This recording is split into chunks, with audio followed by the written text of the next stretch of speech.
sobriety doesn't mean that life gets easy. Sobriety means that we're raw dog in hard seasons. There's no buffer. The buffer is recovery. The buffer is God. But it's like I have to be equipped to have a faith strong enough to move me through these hard times and be willing to feel the intensity. Sometimes I'm moving through life half of the day at a time, or a quarter of the day, or 1 hour, or 1 minute. And it's like, okay, for this 1 minute, I can do my fear prayer and hand it over to God and not know what's coming on the other side.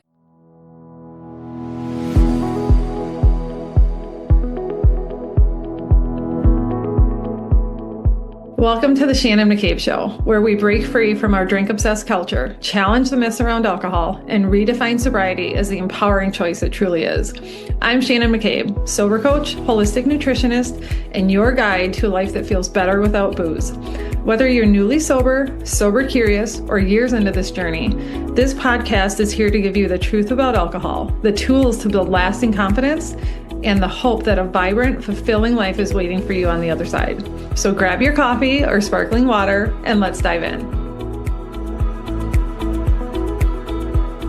Hello, friends. Welcome back to another episode of the Shannon McCabe Show. I am so excited for my guest today. If you guys don't know Kori, you're going to love her by the end of this conversation like I do. So let me briefly introduce you to this amazing, amazing human, and then we'll dive right in. So I found Kori on Instagram at Kori Leigh, probably just a little over a year ago. And the way she speaks and shares like so openly and super vulnerable, super raw, super honest about her alcoholism, her recovery, her relationship with God, her discipline, just like her like steadfast discipline to the things that saved her and pulled her out of her drinking, but also keep her going when life is good, but when life is not good. It spoke to my heart immediately. And I have been a fan ever since.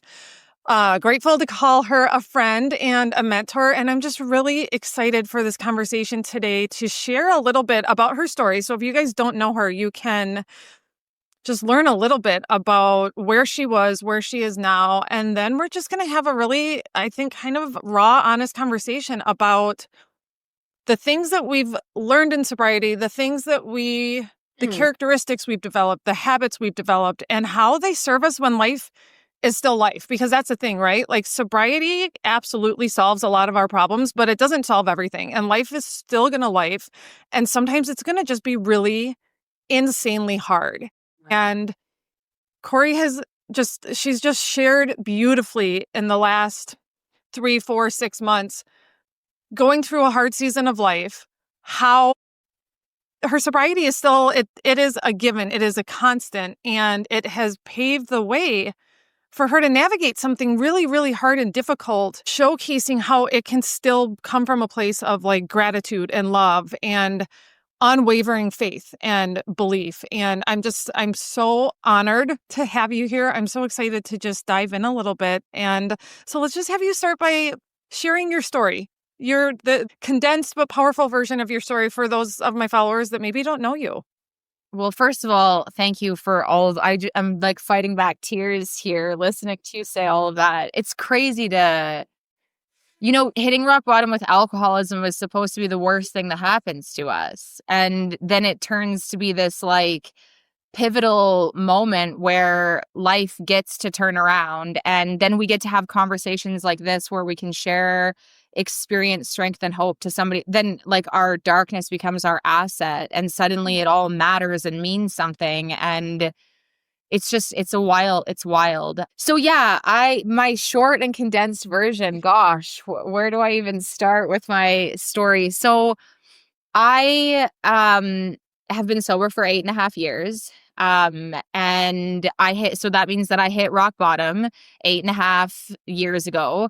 December 27th, 2016 is when I officially had my first sober day, which means my rock bottom was right before that. And rock bottom for me is such a pivotal part of the story because for me, rock bottom wasn't characterized by external things that happened, though it should have been. And there was many places where like I would lose my car or drinking and driving or like the suicidal ideations or just like the level of unmanageability of my life. But rock bottom was this intimate moment with what I now can see was God, where I was desperate enough to stop digging. And I think that this concept of rock bottom was something that kept me sick for a very long time.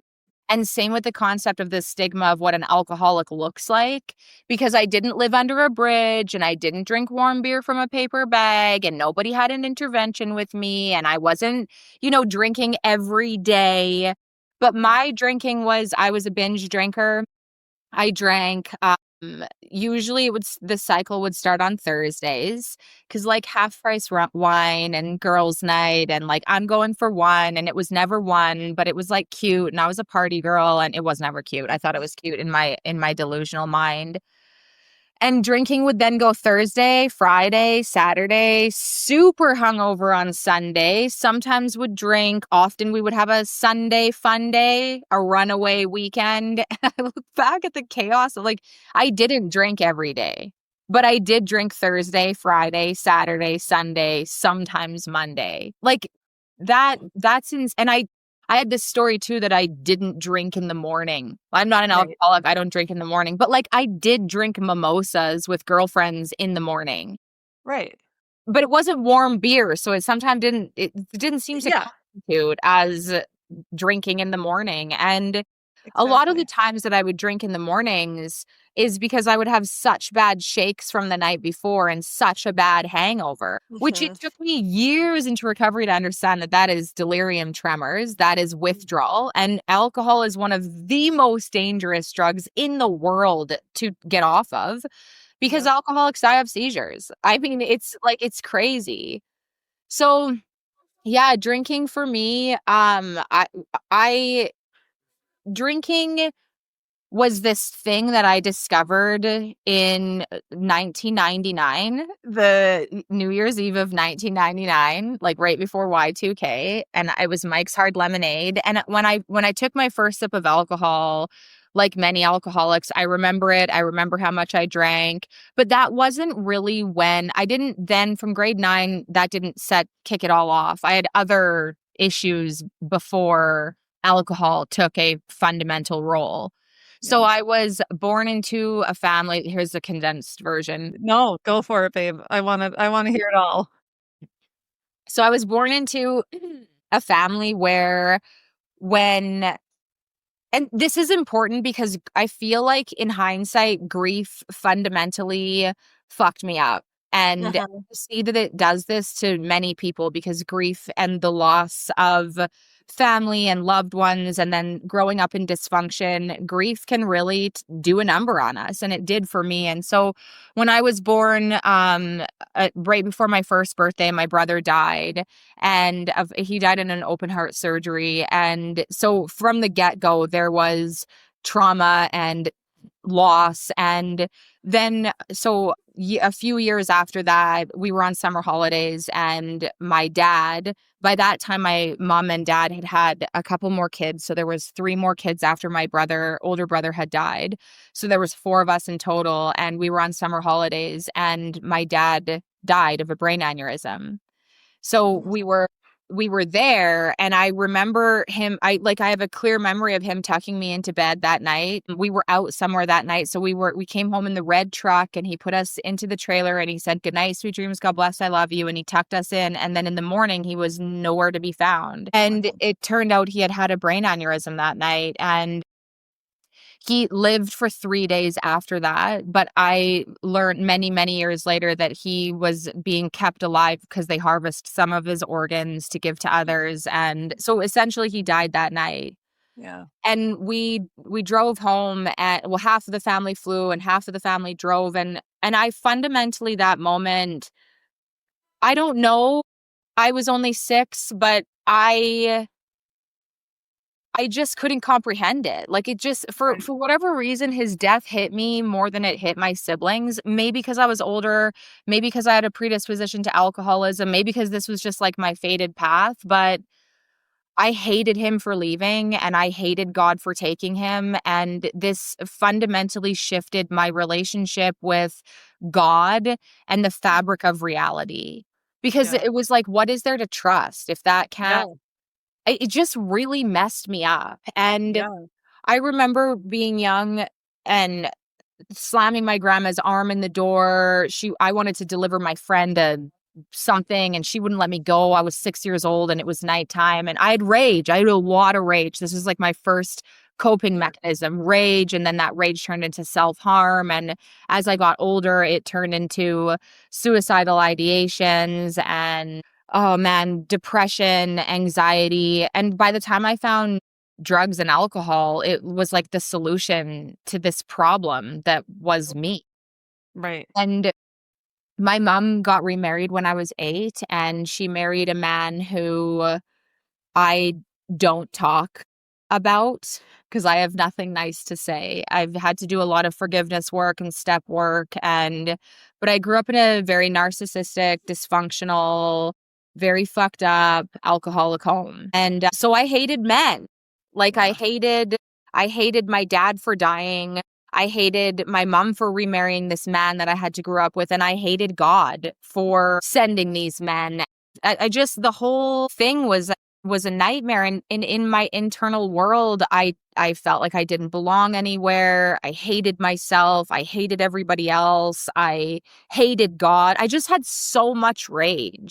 Yeah. So yeah, by the time alcohol came into the picture, it was like, I don't know. I have the predisposition. I come from a long line of alcoholics. Half of our family is in recovery, half is still out drinking. And I have the phenomenon of craving. When I have something in my system, I want more of it. I'm still like that. I am obsessive to, like, the mitochondria in my body are obsessive.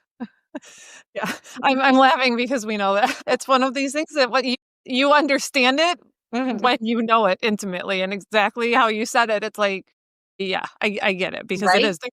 There is no halfway. There is no 10%. It is all or nothing, and all can be to a fault, very much so, Oh, right? When it's the absolutely. things that can kill us, they will kill us if we don't get them out of the way because yeah, you don't do anything small when your brain and your body are wired A to hundred. go after these things. Yeah. Absolutely. Yeah. It's like this journey has been a journey of, oh, probably this will be our non-negotiable part of this conversation, but like learning how to funnel and channel this Yeah. intense level of energy and obsession I have. So yeah, I don't even know. By the time, so drugs and alcohol kind of took a bigger part for me in my later 20s, and Right. where gasoline met fire, I feel like, was when I was 27. I had come home from traveling Australia and New Zealand, and life was not working the way I wanted it to be working because I had no concept of a relationship with God. I had a Yeah. concept of like the world says manifest the thing and goal set the thing and visualize the thing. And I was like a kid sitting on Santa Claus's lap, like, well, if there's a God, you're going to give it to me like this. And then God didn't give it to me like that. And then I hated God even more. And it was like, it was chaos. And I came home from that trip and I met this man, and him and I in endeavored on a highly dysfunctional, abusive, physically violent, emotionally violent, chaotic relationship that was fueled by cocaine and alcohol and losing my car. And my journal knew I had a problem, but my waking brain would forget that I had a problem. And I knew I had a problem on Monday when I had suicidal hangovers, but by Thursday it's half price wine night again. And Yep. like this, I think, is where the demon of alcoholism, it's stuck its claws in me. And then for the next decade, I've been married twice. I had to leave that relationship. That relationship I wasn't married to, but it was just chaos for a decade. Yeah. It's and I mean, gosh, like, there's so many different ways we could go already. So many different conversations to have. But one main thing that I get from your story and that it highlights and that I remember thinking when I first started following you and first started hearing your story is just the way that alcohol does not discriminate. And it honestly doesn't matter what the thing was for you. It doesn't matter what grief your form what form your grief takes. It doesn't matter what the trauma is. It doesn't matter what other like boxes you've checked in your life.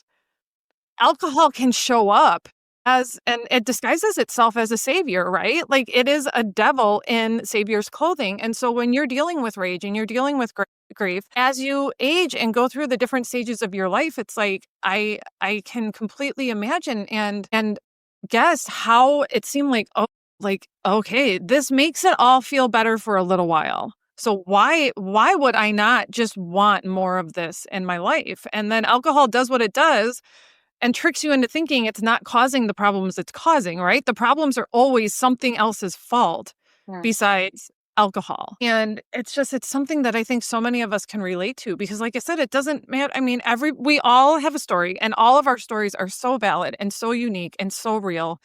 And the pain is real and the trauma is real. But at the end of the day, it's just what alcohol uses to get its foothold in our life, right?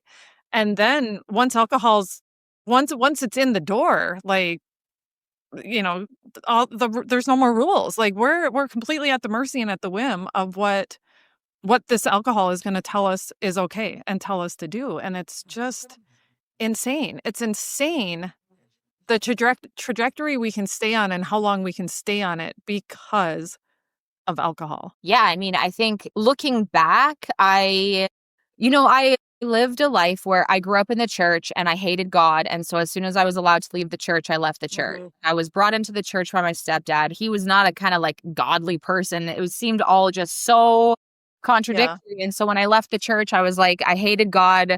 I didn't believe in any of it, whatever. And then now since I've come back into a place of trusting God and building a relationship with God, I can see with incredible hindsight that I think alcohol is a demonic possession.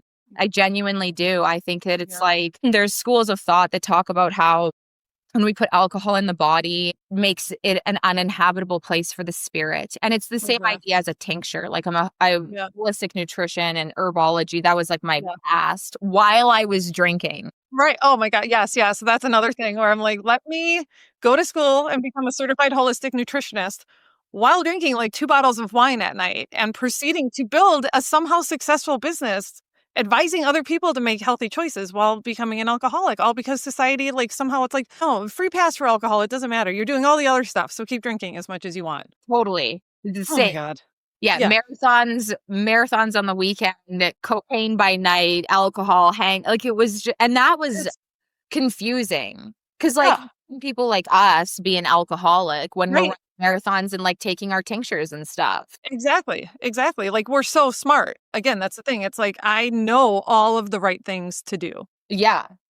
And was doing all of them, but also still drinking because again, like alcohol, alcohol itself at the cellular level, the spiritual level you want to talk about, but even just society, like the complete number it's pulled on society because it's the thing. And I know I've talked about this with you and other people too, how it's like all of that training, all of that schooling and all of those chapters, gluten, all of the things, alcohol is never even mentioned. And then now when you get on the outside of it, it's insanity. I mean, it's borderline negligence. Like, how dare we train people and teach us to be what are supposed to be like instruments of health and wellness, but then not even talk about like the biggest drug being used and abused in our world today. And we just don't even talk about it. Yeah. Like, no, it's fine. Go ahead. Yes. Run your marathon and then drink yourself till you're puked and pass out. But it's normal. It's fine. It's normal. Everybody does it. It's okay.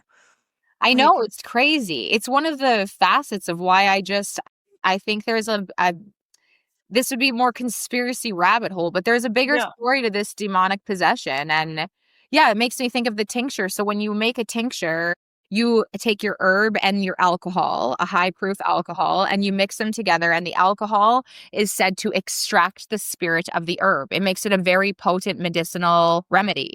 And then you take the herb out and throw it away, and then you're left with the tincture.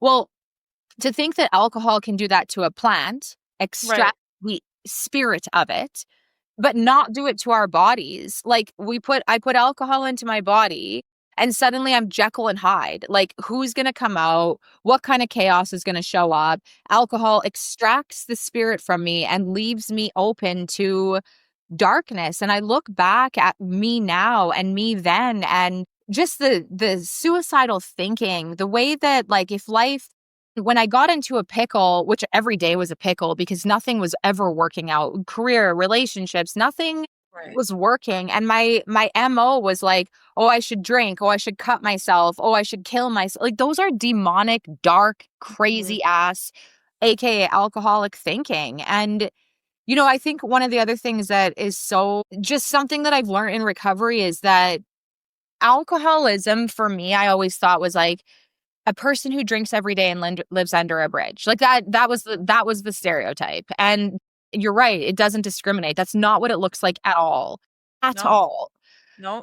One of the things that has been so perplexing for me is that in my pursuit of life and trying to figure out what was wrong with me, I never denied that there was something fundamentally wrong with me. I just wasn't sure if it was schizophrenia, bipolar. I had a therapist that he's never diagnosed me, and I'm grateful for that because those were not the diagnoses. But had I gone to someone else, I'm sure someone could have made a schizophrenic or bipolar diagnosis. But I couldn't understand why I was so dark, why I was so depressed, why I was so unbelievably anxious every day, all the time, why alcohol was the thing that cured me of these things that I was feeling. But I didn't know it was pouring gasoline on the fire. And it was actually the fundamental reason I was feeling. It was chaos. Yeah. But for me, what I've learned is the alcoholism. Yes, I have an allergy to alcohol. When I put it in my body, I want more of it. I don't know what's going to happen. I don't know how much I'm going to drink. I don't know how long the obsession will last for. But the ism for me, one of the byproducts of living in recovery is like, I don't have anxiety. Like I've got bouts of it like a normal person. I'm not depressed. I don't go through long 6-month bouts of insomnia. I don't self-harm. So my mental health and all of the dark characteristics of my mental health was not for me schizophrenia or bipolar or some other diagnosable mental health issue, though some people have dual diagnosis and that's true and real. But for me, the alcoholism is why I am hardwired for this level of mental health issue. And when I'm not drinking and I'm working an active program of recovery, that's not a part of my day-to-day life. That is so profound. And it's like, it sounds so simple, yet it's not, right? Like it's simple, but it's not simple because it can sound so daunting when you're on the outside and you don't understand it yet. But the way you just described that is it's exactly right. And it's so huge. I remember when I first quit drinking this time, like when it stuck, because of course I had tried other times. And by tried, now I know to say it's barely trying because I was just doing it myself. I thought it was just about removing alcohol and that's it. Like, oh, I'm just not going to drink. I'm not going to actively try to change anything else in my life. I'm not going to try to figure out why I was drinking. I'm not even going to seek help and let other people try to teach me or help me grow. I'm just going to remove alcohol. And those times never worked, right? I ended up diving deeper into the bottle. But so this time when I sought help and I let happy, sober people teach me how to be happy and sober, and I addressed all the shit, all of my stuff, what are the reasons that I drink? I was shocked within, a month or two when it dawned on me that, you know what? I might actually not just be an anxious person. Like, maybe I'm not actually depressed. I had spent all of my teen years and my young adult and adult life thinking I am depressed. I have depression. I have anxiety. And once I got alcohol out of the way and started doing things to heal my mind and heal my body, which included relying on other people and bringing people into my circle to help me, it was this light bulb where at first I felt so stupid. Like, how did I miss this? How did I not know this? But then instantly it was a moment where I was like, holy shit, like this is how powerful alcohol is. Like it made me a completely different version of myself and did so for such a long time that I had bought into the story that that's who I actually was. That I was an anxious, anxiety-ridden person, that I was a woman prone to depression. And like you said, I'm not minimizing that those things aren't real and that they're not a struggle that a lot of us have. But once alcohol was out of the way and that fog lifted, I'm like, but I'm not because I don't feel that way anymore. and all of the things that I thought contributed to those things, right? So for me, the story is like, yes, being a special needs mom, the trauma around my daughter's birth, the grief there that I never dealt with. I dealt with it by drinking for 15 years and it almost killed me. So then I had to face it. Yeah. I thought, though, well, this is why I'm anxious. This is why I'm depressed, because of all these things. And then it was like, oh, but no, I think it actually was just the alcohol. And isn't that interesting? Isn't that like mind blowing? Once you just start to figure that out, it's like, wow, what else have I been wrong about? What else have I been wrong about myself, about life in general, about alcohol? Like, it's fascinating.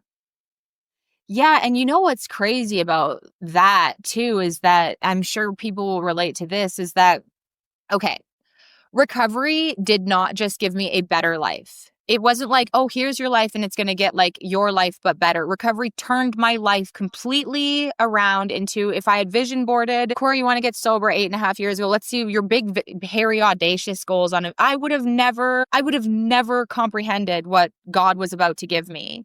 But because of that, and because of the way that I was possessed by the ism, not just alcohol, it's the alcoholism. I have a disease that is a cunning, baffling, powerful thing that lives inside of me that wants to kill me, and it manifests itself in all of these different ways. But because of that, I never really yearned for a better life. Because I never thought I didn't want to live. I fundamentally did not want to. When I remember before I knew what suicide was, I remember praying to the aliens to pick me up or for God to hurt me in a car accident and take me away. I felt ill-equipped at living this existence from the get-go, like chicken or egg. Was it the drink that set off alcoholism or alcoholism that caused me to pick up a drink? I've always not been wired quite right. And so to have even thought all those years while I'm battling this inner demon that I think is anxiety, that I think is bipolar, that I think is everything but what it actually is, which is alcoholism. I never yearned for I wanted to, I guess, feel better, but I never knew that there was a possibility of it feeling good. And so for me, I believe wholeheartedly the only reason that I was able to access this life is not because like, oh, I really wanted to live a better life. No, it was because I hit a bottom sufficient enough that I became desperate. I was like moving through a divorce. I had hit rock bottom. Nothing was working. And I had the GOD. I had the gift of desperation. And I was desperate enough to just try something different. And when I tried this different thing, I remember very clearly saying, okay, I'll do this 12-step thing for a year. And if it doesn't work in 1 year, I'm going to kill myself. I'm done. I cannot do this anymore. But so my change didn't come because I was like excited about a life I could live. And I feel like that's where a lot of us who are drinking, there's no hope. We're not changing because we have hope. A lot of us change because like we're just desperate and I didn't have the balls to kill myself. So like, what am I going to do? Yep. And then I remember the first time I was listening to one of your podcasts and I heard you use that expression, the gift of desperation. And it was like, I mean, again, it brought tears to my eyes when you said it because it like something clicked. I was like, that's it. Like that was exactly it. Because yes, when people ask all the time, like what finally did it? What finally made you decide? And it's like, because it was either this or die. Like it really was like, maybe not exactly in that moment, in that day, but it was like, for a brief moment, I had the clarity to see like, okay, there are two paths here. And if I keep going down this path, which at the moment it was me trying to hide vodka in my underwear drawer, trying to figure out where to hide alcohol because we had just moved into a new house. So I had to find new hiding spots. And thank God, it was future of me in my head being like, are you kidding me? This is who we are. This is you. This is what you want your life to be. And it was in that moment where I was like, I can't do this anymore. I'm going to do whatever it takes. And that was the moment that I was finally so desperate. I'm like, whatever it has to be. And that's what sent me to finally seeking help and getting in a group and letting other people teach me what I didn't know because I couldn't obviously figure it out on my own anymore. So just the way you put that is I think it can be such a light bulb moment and so hopeful because we hear desperation and we think that it's like such a dirty word and it's so sad and it means that we failed. But even if it does mean all those things, it's the gateway to hope, and it's the gateway to like transformation and something that can truly save your life. So like, it's okay. It's okay if you feel desperate and like you don't know what else to do. Like, then do the next thing that's presenting itself to you that's not continuing to dig, like you say. Oh, I thank God I failed. Like, just I was asked the other day, like, what would you tell somebody that's still struggling? And it's like, what is there to say to somebody that's at the pit of despair? Because at Yeah. the pit of despair, it's almost impossible for information to come in. Yeah. Because for me anyway, if somebody said that this is what my life could have been, I would have thought this sobriety sounds boring as fuck. I don't want anything to do with that, because for some delusional reason, my chaotic way of life seemed like a good idea. I was Right. so saturated in delusion. And for me, I love the acronym of like delusion, meaning I didn't know I was lying to myself. Didn't even know I was lying. I couldn't, it's not like I was delusional because I was like, refused to look. It's because I could not see what I could not see. This is why we need others in recovery. Is like I still have a delusional mind, and I lean on others in recovery to point out my character defects or to point out where I'm seeing things in a skewed reality. And yeah, it's like life on the other side of that kind of desperation and that kind of rock bottom and that kind of brokenness and that kind of failure, like thank God I failed at what I was trying to do.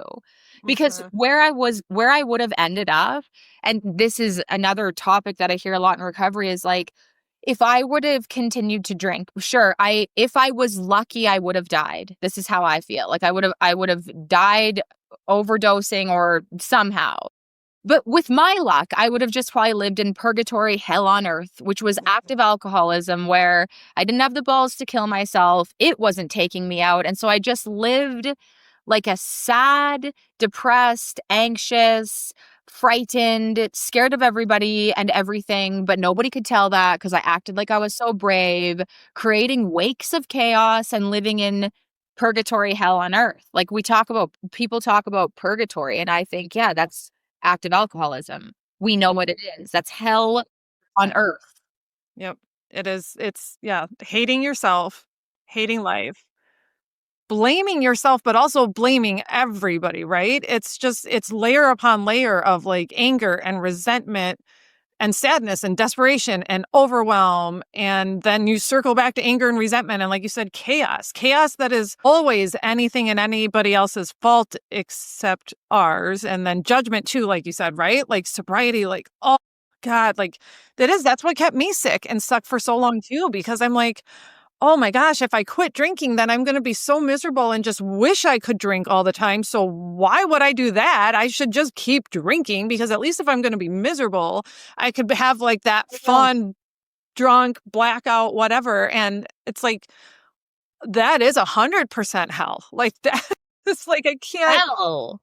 It's hell. That's what I say now when I say to people, I'm like, you couldn't pay me to drink again. Like you really could not. There's not enough money in the world where I would choose to do that, because nothing about that life appeals to me or is better than what life is now.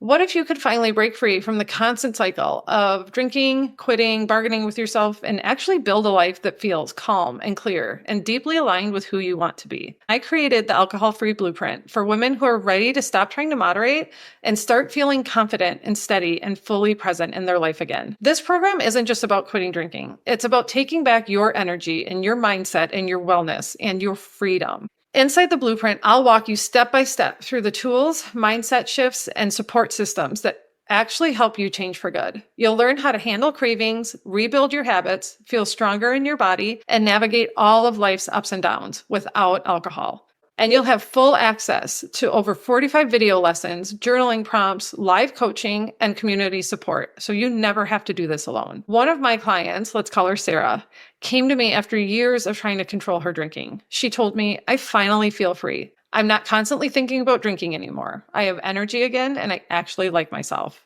And that's just the kind of change we're after. Most of my clients are excited to no longer be a drinker after just 30 days inside the blueprint. If you're ready to stop spinning your wheels and start living the life alcohol has been holding you back from, head to the link in the show notes or go find me over on Instagram. I would love to help you take this next step. Ew, no, same. Not 1 second of it. No. It's repulsive to think about it, which Yeah. is that is a miracle to Yeah. have gone from a place where you can't get enough to, Right? like, in recovery, we say we recoil from, like, as if we're gonna touch a hot flame. Like, there is a so Yeah. long as we remain in fit spiritual condition, like, so Yeah. long as we're continuing to actively work whatever our pathway of recovery is, many paths to God, many paths to wealth, many paths to recovery. But it's not, I know for me, it's like I have to I have to take this very seriously because I know that that beast lives within me. And today I recoil from like it from a hot flame. But that's because I'm close to remembering what it was like. I'm actively spreading the message. I'm working my recovery like my Yes. life depends on it every day. I don't take breaks on this stuff ever. Because if I do, what if that forgetter comes back? What if that Yeah. denial comes back? What if I forget I'm an alcoholic again? I lived most of my life in denial and forgetting and not knowing I was an alcoholic. It's very Yeah. probable that that could flip back on again. So I've Right. got to defend this and fight Yes. for this like my life depends on it because it does. Yeah. 100%. And that's the perfect segue into what else I would love to have you touch on today is what that discipline, what does that look like? Because I know you behind the scenes. And because we talk, recently your life has been a season of relying on that spiritual fitness, your sobriety fitness, all of it. And I would just love for you to share that because I know in some ways and in other ways not, it mirrors this own phase that I've been in. The people that follow me know we've been going through this process of regaining or retaining guardianship of my disabled daughter who just became an adult. We're now into like month 3 of, I mean, I thank God the process is what it is because it's to safeguard vulnerable people like my daughter. But it is so physically and mentally draining. And at least once or twice a week, I am actively out loud saying to my husband and my daughters what I say to God every day. Like, I am so grateful I got sober before this happened because this absolutely would have probably sent me over the edge if alcohol was still my coping mechanism for when so many things felt like out of my control, when so many things do make me angry, make me feel overwhelmed, make me anxious, make me feel sad and stuff like that. But the habits and the non-negotiables that I've developed through my sobriety are 100% what have saved me and can give me this perspective of still at the same time just being so at peace and being grateful and still being mostly like happy and full of joy despite the heaviness that's going on. So I would love for you to tell us a little bit about those non-negotiables for you. Like, what are the things that shape your days and shape your sobriety so that you have this foundation that feels as rock solid as possible for when life is going to be just hard? Yeah, I have so many moments in our conversation. I just want to burst into tears. So it's going to come. I know. I'm shocked we've made it this far, actually. I feel like we both keep welling up. Yeah. So I'm moving through a chaotic season right now in my life, and it's a separation of a marriage, and I have a daughter. We have a daughter, and I am prioritizing doing this in a healthy, self-loving, family first way, and yet I am an alcoholic and change is really hard for me. Like, I've always lived this life where I was like, I love change and I'm so laid back, but like I'm not laid back and I don't like change. It freaks me out and everything feels like it's up in the air right now. It feels like I don't like my future is all up in the air and I don't know how to navigate these things and I'm scared to death of fucking my child up and and and all of my deep fears have surfaced, like fear of economic insecurity, and like I don't want to rate all the everything, and so these would be the times where one of the things that's been interesting for me in this is seeing how the alcoholism lives in me, like the dark thinking is very close by. And I have a constant choice as I'm moving through this huge season of transition of like, which part of the tightrope do I want? Do I want to choose the dark thinking, or do I want to choose the path of God? Now, the path of God right now and recovery means that I got to choose the path where I can't see the future. It's like I'm driving on a dark highway and I can see the yellow line, but that's it.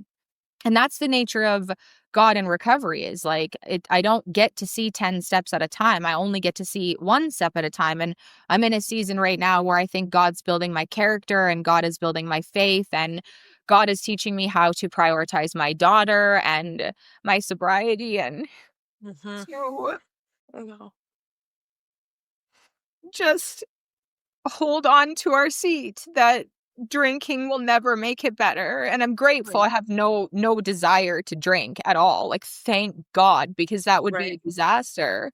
And so recovery has taught me, Kori, you suit up and you show up and you do the damn thing, no matter what, no matter if I feel like it, no matter if I don't feel like it. And there's a lot of days right now where I don't feel motivated and I don't feel God's presence. And I don't like, this is a season where the tower is crumbling and there's a lot of grief and sadness and a lot of uncertainty. And so the discipline is, I go to my meetings no matter what. I start my day in prayer no matter what. I work my step 10 at night no matter what. I go to the gym no matter what. If I'm asked to speak about recovery, the answer is yes, no matter what. It's these no matter what things where feelings are not facts. Yeah. My feelings don't, yes, I can nurture where I'm at right now, but my feelings don't get to dictate anything, even in a separation. Feelings don't matter. What matters right now is that I stay sober and my daughter remains prioritized. And the byproduct of this right now is like, I'm still a sober mom. And the byproduct of this is like, yesterday she went back to her dad's house and I sent fresh baked sourdough and banana bread and for them to have, because I want them to have it. Like I want a healthy family unit regardless of how it looks. And if I was drinking right now, like it would be chaotic. Me as a drunk is there's no restraint of tongue and pen. I'm a fighter. I'm going to say what I want. I'm going to tell the world my truth, and I'm going to make sure that everybody hears me loud and clear. But this process is like, no, just wait. More will be revealed. God will reveal more in your business, more in the unfolding of the family unit. And I've come to really understand that, and this is going to sound so dumb to so many people that are not on this path yet, but my job is not to figure out the solutions to the problems of life. My job is to stay rigorously connected to my sobriety and God. And as long as I am rigorously connected there, the problems of life are solved by God. And God quantum leaps me into places that I couldn't have imagined had I tried to problem solve myself. Yeah. Oh my gosh. I mean, so much of this. One of the things you just said that's really jumped out at me, because I feel this often and I think this often and I say it, and sometimes I try to figure out how to say it in a way that conveys hope and not judgment, because of course it's never judgment. Like I'm never ever passing judgment on people that are still struggling with the things that I struggled with not that long ago, right? Like I'm no different than those people. I'm just farther down the road. Like I am still that. But when you talked about what these seasons would be like if we were still drinking, I was the most selfish person when I drank, because I made everything about me.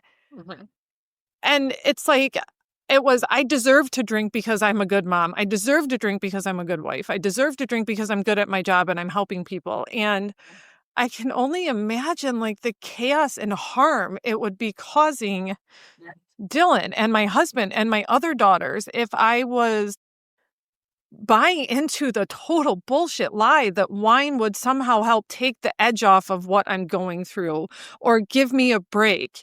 And again, I don't want that to sound harsh and judgmental, but sometimes I actually think it does need to, because underlying all of that, when I operated that way, it's because I was hurting and I needed help, and I was just like too afraid to ask for it, or I was ashamed that my life felt heavy because I didn't want it to seem like it was hard to be a special needs mom. Like somehow I'd be a bad person for admitting that, but I wasn't a bad person when I drank 2 bottles of wine and then was so hungover and angry and impatient and made my family deal with like the chaotic leftovers of whatever was left of my persona, right? Again, I'm not like, I don't want to speak for you, but I think that sometimes that's, again, something that I think is hard for people to understand when they still are clinging to this idea that alcohol has something to offer them, or that like it is maybe solving a problem or making them better. It's like, if we can just pause and really think about it and think about how us drinking, the version of us that's drinking, is that really when we can be our best for ourselves and for our family, right? Like, not tipping over into this at all, like martyr self-sacrifice constantly for the people we love, but just to acknowledge like the big and little ways that alcohol just literally sucks the life out of everything. And then especially when we are navigating heavy seasons, whatever it is, it's separation, it's divorce, it could be a death, it can be caregiving, any of it, all of it, because if anything, that's a constant in life. Something is always going to come up and happen, right? Like, none of us are immune to this. And at least when we're not drinking, I mean, we have the bare minimum of some contentment and some peace of mind, like you said, of knowing like, okay, well, I am actually honestly doing the best that I can. Even if right now that feels like complete surrender and complete like, this is so heavy and this is so hard and I can't see more than 5 feet in front of me, but at least I'm not making it worse for myself or my loved ones by diving into the bottle and adding the chaos of alcohol on top of what is already chaotic and hard. Yeah, I mean, for me, the alcohol and diving into the bottle and having the alcoholism, Kori as an alcoholic, like I'm now thinking in fear, I'm in reaction, I'm selfish. You know, even in moving through what I'm moving through right now, I grew up in a family where I was highly parentified, and there was dynamics with my mom and her husband. They should have separated when I was little, but they didn't. And so there was dynamics where I was parentified and stuck in the middle and thrown under the bus. Like, and it was very, very damaging. And I keep thinking about how our children figure us out. Like, I got to be an adult and I figured my family out and I figured out, wait a minute, this wasn't healthy at all. And so I think a lot about Flora, who's 6 now, and she's going to be 40 one day and she's going to figure me out. And so as I'm moving through these hard moments where in a separation, there's an opportunity to either speak kindly and do things as a family, or there's an opportunity to put the kid in the middle, have them choose sides, which would be an easy thing for me because that's what I grew up in. I know how to do that. But she's going to figure me out. And so all of my action in this family unit and the way we're moving through this is, how do I want her to figure me out? When she's 40, what do I want her to figure out about me as a mom when she was 6? And I wouldn't be able to put these God-led thoughts on the table and have us as a family. We keep getting together as a family. We're having dinners as a family. We're going out as a family not because I'm able to put myself on the side, but because God and sobriety are enabling me not to think like, what does Kori want? What does Kori need? No. What does Flora need? And what does this family unit need? And what does me as the mother, how do I usher this in, allowing God and my sobriety to lead the way? Because like, sobriety isn't for me it's not just about put down the drink. It's like, Kori, how do you put down the drink and then live like a sober, God-led woman in every area of my life? And if I'm not doing it in every area and I'm still acting like a selfish alcoholic, then what was the point of putting down the drink? Oh my gosh. Yeah. That's so, I mean, both things. The way you talk about that perspective of your daughter, it's so, I mean, for me, I feel like that's it. Like, that is a huge part of it. And has been from the beginning. And another thing where sometimes I'm like, oh, I hope I'm not judging people. But then on the flip side, I'm also like, but I think this is something that as a mother, we have a responsibility to hear the hard truths and to ask ourselves the hard questions. And when I was finally desperate enough, that was a huge part of it. I was like, Shannon, you've got 3 daughters. Like, what are you doing? Do you want to send 3 more women out into the world that don't know how to fucking deal with their emotions and their only option is to chug wine in secret? And in, like, what are you doing? Like, I have this sacred responsibility to get to shape 3 women for the small amount of time that I can while they are under my roof, and I can do that. And it's like, I never thought of it the way you were saying. It's like, yeah, when they figure me out, which starts sooner than you would think, actually. Like, my oldest is 20, and it's like, it's already here in some ways. And it's like, oh, it's really humbling.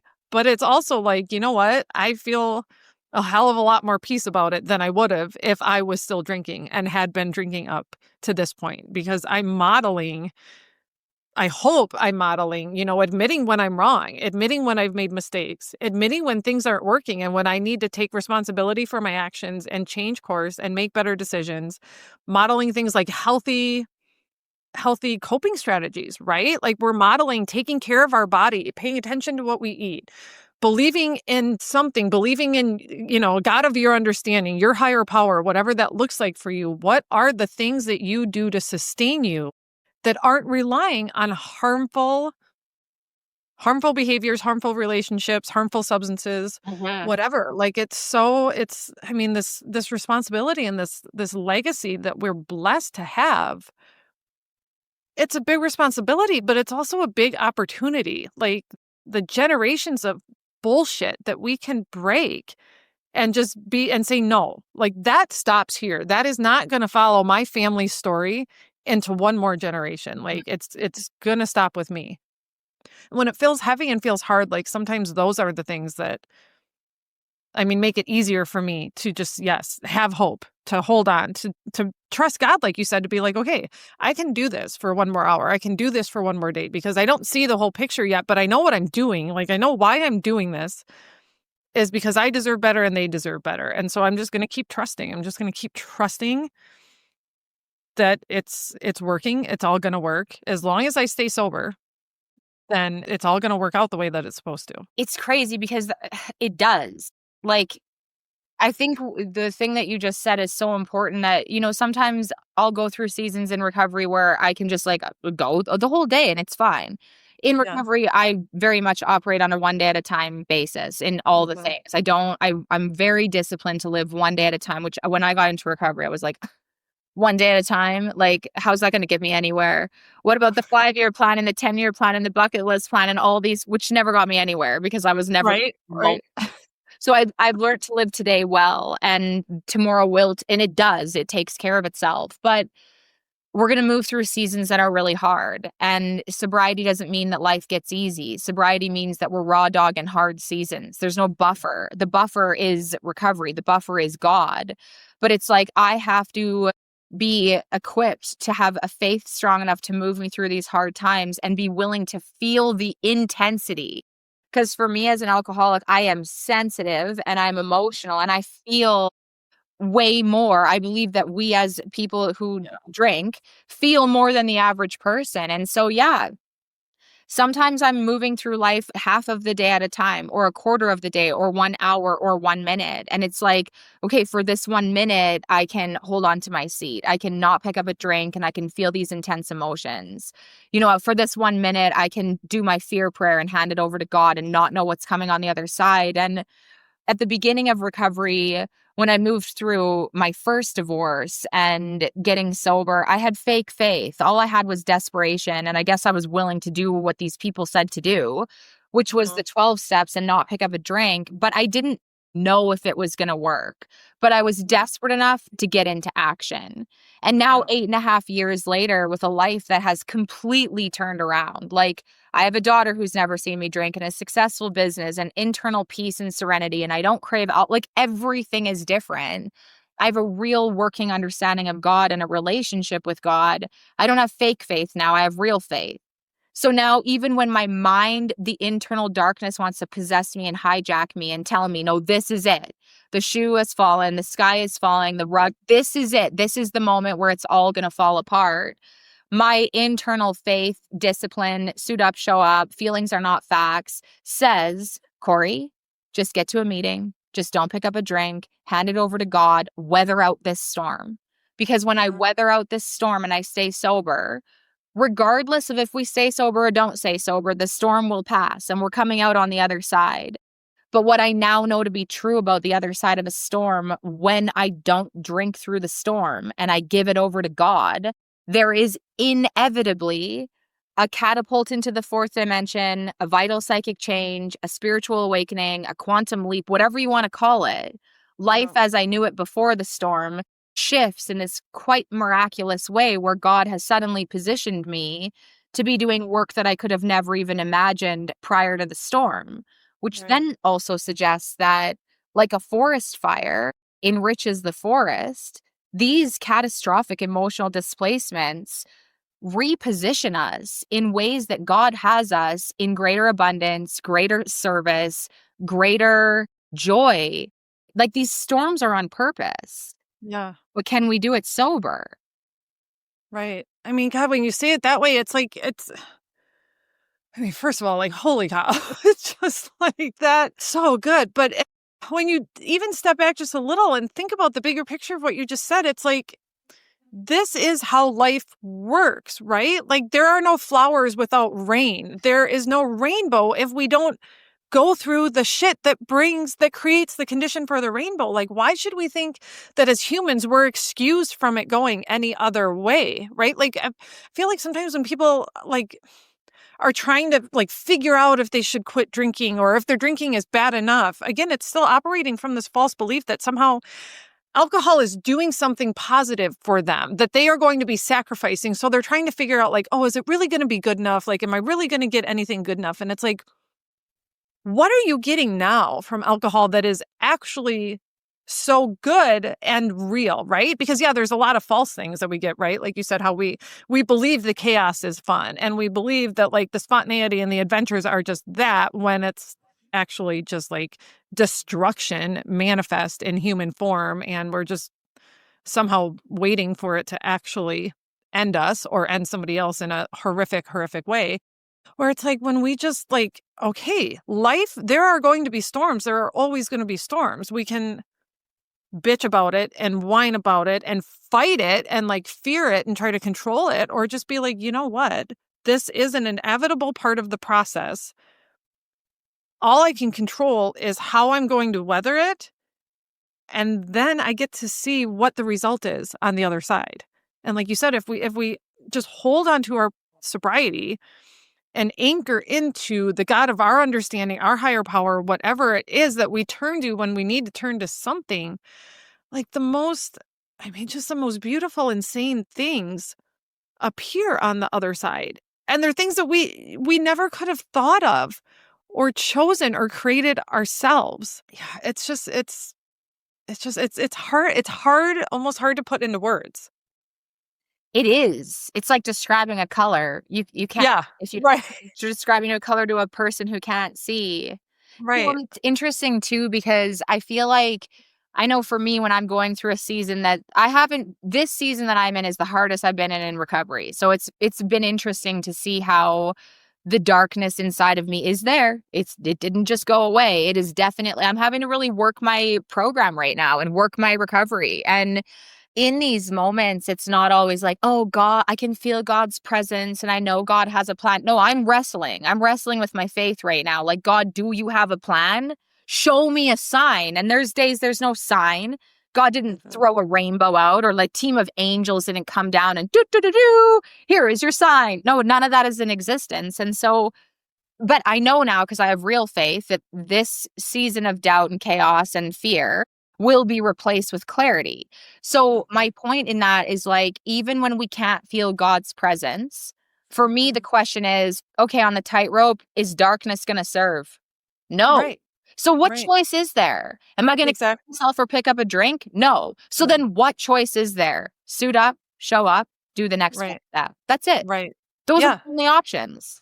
It is. That's exactly, I mean, the way that you said it is exactly it, because that's like, anytime, every time I share about Dylan on Instagram, it's, I get the messages and and sometimes it's from other special needs parents that have also found their way out of the darkness and are sober, or from the ones that are still in it, or just from people in general. And they're just like, I don't know how you do it. I don't know. Like, those are the days, like, it's so hard. It never ends. I just can't not drink. And I'm like, but is the drinking actually solving anything for you? Is it doing anything? Is it making anything even 1% better? Or is it making it all even worse? Because I know it feels awful. It's heavy. It's unrelenting. It's exhausting. It never ends. But yes, at least now I have, even if at the end of the day, that's the only thing I have, is like, thank God I have the knowledge and the belief and the proof that drinking would do nothing. It does nothing. It doesn't do anything. Situation is going to be exactly what it is. And I can be angry and resentful and drunk and mean and selfish and chaotic and, yes, like, manic, because that was me. Like, I for so long thought, like, am I manic? Is this because I'm so happy and so excited and oh my God, everything's amazing. And then I'm crying on my kitchen floor at 2 a.m. by myself and like a vodka induced like heaving, sobbing because life is so terrible. Or I can keep doing this sober. That other way doesn't offer any solution. It doesn't make 1 second of this better. So of course, I'm just going to at least choose sobriety. I'm going to just at least choosing this one thing that has yet to fail me. Like, if anything, that's it. It's like sobriety has yet to fail me. Alcohol failed me 1 billion times. I failed myself 1 billion times. But sobriety and God have yet to fail me. Like you said, even when I can't be like, oh, look at this beautiful checklist. Everything I asked for today, God gave me. No, that's not how it works. But nothing in life really ever actually works that way. Even alcohol doesn't work that way. So it's like, why? It's not like I'm giving up something that was working. We gave up something that was destroying us and making everything harder. Yeah, 100%. I mean, even that, when people are like, oh, well, I'm drinking because insert whatever. No, we're drinking because we're alcoholic. For me, I'm not drinking because I'm in grief or because I'm happy or because I'm sad. Because I used to think, oh, like, it's summer now. It's patios. It's time to drinks. Oh, it's winter now. It's wine season in front of the fire. Time for drinks. It's time to celebrate. Something great happened. Time for drinks. I'm sad. Time for it. So for me, I had to concede with my innermost self that I'm not drinking because I am drinking because I'm an alcoholic. And alcoholics, the most natural thing to do is to pick up a drink. That's why I'm drinking. So yeah, that's the other thing with what you said too, is like, this was the most frustrating thing for me about alcohol. I kept waking up. I would drink into oblivion, which is where I wanted to be. And then I wake up and it's not like the problem remained status quo. It compiled a bit on itself. So now I've woken up to a bigger problem. So I need to drink more alcohol to go into oblivion. And then for fuck's sakes, I woke up again. It never did anything to the problem. It gave me temporary relief. I highly quote that. Because temporary relief woke me up to a bigger problem and more anxiety. Like that was a bigger problem and an even less capable version of ourselves. Totally. Like that's the thing too. Like, it's just like, not only everything we were avoiding is still there, always there. But every time I drank and the more I drank, I became less and less and less capable. Of facing it or of even functioning like a healthy, normal adult. And it's just like, no, thank you. It doesn't solve anything. It just would not solve anything. It gives me like the goosebumps in the worst way. Like, I know. It's such a fucking trap. And the stats for people to get out of this are so low. And I don't want to say it's because, but probably a contributing factor to this very low statistics of people getting sober is that it is such a vicious trap. It is delusion, there is obsession, there is craving, and it is like, to get out is such a miracle. It is. And that's why on the other side, like, I believe we have to work for it. Yeah. We have to work for it and share it. Yeah. as much as possible. Like you said, that's why it's like whenever anything is like, talk about it, share it. Will you share? Will you help? Of course. Yes. Because like you said, every day inundated with more and more proof of the people that are still struggling and still trying to get out. And it's like, that's me. That's me not that long ago. That's still me if I don't keep on this path of actively making sure that that's not me. Right. 100%. Yeah. It's so crazy. Oh my gosh. Babe, I feel like we could keep talking forever, but we should probably, well, maybe save it for round two. There'll be another Kori interview. I mean, is there anything that you want to say to wrap this up, to leave people with, anything like that? I mean, you've shared so much of your heart and so much of your story, and there's so much inspiration, but actual wisdom just by following you. I mean, the way you share your life and your sobriety and the actual like daily habits, the things you do, like you have taught me so much about discipline, and not discipline as like oh, this sucks, I wish I wasn't doing it, but discipline, like we're so lucky to get to live another day of this life. And this is how I'm going to celebrate my mind and my body and my relationship with God and my sobriety. And it's always inspiring. And if people aren't following you, I hope they do come follow you and binge your wisdom like I do. But I mean, anything else you want to add or leave people with? I don't know I just don't think that it matters how far down we've gone. I don't think it matters how shitty our lives were, or like we do recover. We recover. And the thing is that our darkness becomes our literal greatest asset.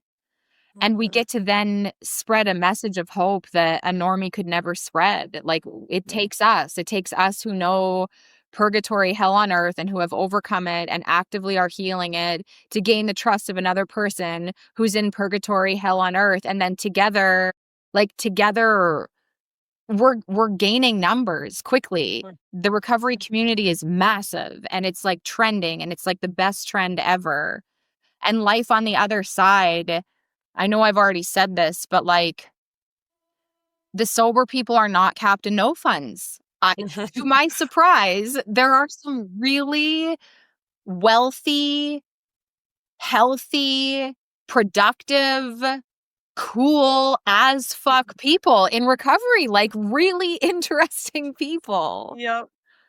So yeah, it's worth it. The blood, sweat, and tears we got to put in to stay sober and to fight for our lives is the dividends are compounded in a life that is beyond what we could have ever planned on our own. Yeah. Oh my gosh. Yeah. Amen to that. That's it. That's exactly. It's like I always try to convey to people and help them see that like everything you think is good in your life while you're drinking, like the things that you maybe haven't burnt to the ground yet or don't feel like anxiety and depression, the stuff that feels good will feel even better. And then new things will come that will feel better. And all of the stuff that was hard and heavy and the things that you said, well, this is the reason I drink, that will get better too. Like the possibility, it's exponential for the way that growth and betterment and all of everything, fun, excitement. It's not doom and gloom. It's not like wah, wah. It's one of the best surprises because that's what I thought too. But I'm like, well, I guess I'm going to have to pick doom and gloom because at least I'll be alive. Then it's like, oh my God, yay. It's not terrible. It's not terrible at all. No, it's like, it's really really good. Yeah. So good. So I just thank you. Thank you so much for being here. I wish I could hug you, sending big hugs. Big hugs to Canada. Thank you so much. So you guys, you can find Kori on Instagram. We're going to link her in the show notes. Go give her a follow. She also has her own amazing podcast, The Kori Leigh Show. So you can search that up too and give it a listen. Thank you for being here. And thank you guys all for listening in. I will be back next week with another great episode. So have a good one, you guys. That's it for today's episode. If this conversation resonated with you, don't forget to subscribe so you never miss a new episode. And if you're loving the show, I'd be so grateful if you'd leave a quick review. It helps others find this message and start their own journey to freedom. Until next time, keep choosing yourself, keep believing in what's possible, and remember, you are so much stronger than you think.